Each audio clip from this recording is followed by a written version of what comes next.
There's a lot of stupid wives' tales about absinthe that it makes you hallucinate. That is not true. This small portion of wormwood that is in absinthe has an active psychoactive compound called Gogh in it, and that could make you hallucinate, but only in quantities so strong that the alcohol would kill you before the Gogh started making you hallucinate. So just take mushrooms like everyone else does if you want to hallucinate. If you want to have a good time though, drink some of this.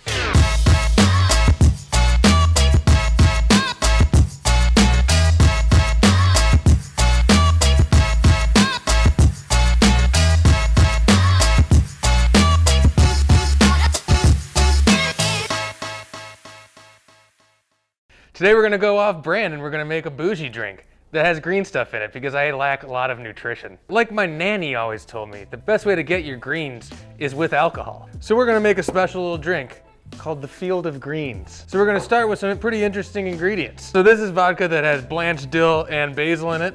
The reason it stays so green is because we blanched it and shocked it properly. None of that shoemaker shit, or else it would be gray.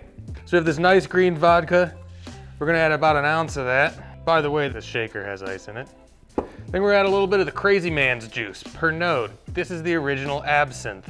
So, all you Van Gogh fans, this was his water. A grain of madness is the best of art. Smells like black licorice. It gets you super drunk. So you wanna be careful. You're gonna wanna add an ounce of that too.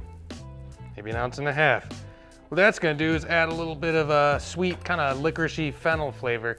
It's gonna really help round this drink out because we're being classy, we're serving it up. Last, before we shake, we're gonna add some lemon juices.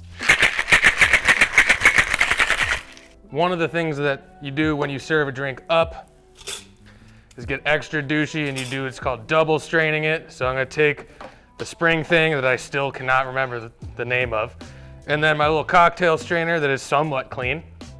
Probably should have made sure that was clean. And we're gonna double strain it. The reason for that is that you don't want any of the nasties getting in there. The last thing we're gonna do is take some nice fresh pieces of cucumber, float those boys on top. And lastly, I took some celery, peeled it, poached it in a little bit of simple syrup, and then dehydrated it. We're gonna float those on there too, break a few of those guys up. That's gonna add a little bit of a raw vegetable flavor and a little bit of sweetness to balance out some of the stronger flavors that we put in there. Here's to nutrition. Oh, delicious. Yeah, this is your recommended daily value of green stuff. Be careful with the Pernod, seriously, it's very strong. How fancy I am. Look at me, I feel great. Oh, it's delicious.